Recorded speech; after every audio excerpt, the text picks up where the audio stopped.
உனக்குள் ஒரு உணர்வு வர வேண்டும்.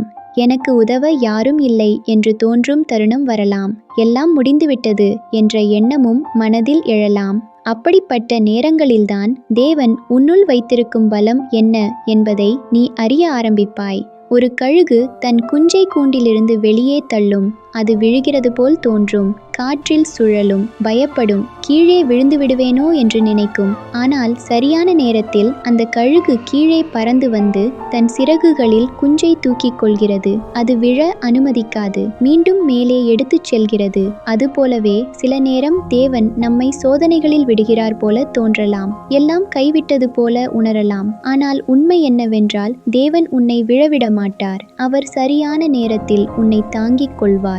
வேதாகமம் சொல்லுகிறது, கர்த்தர் கழுகை போல தம் ஜனங்களை தாங்கி நடத்துகிறார். ஆகையால் பயப்படாதே. நீ விழுகிறாய் போல தோன்றும் நேரமே தேவன் உன்னை உயரப் பறக்க கற்றுக் கொடுக்கும் நேரம். கர்த்தர் உங்களை ஆசீர்வதிப்பாராக.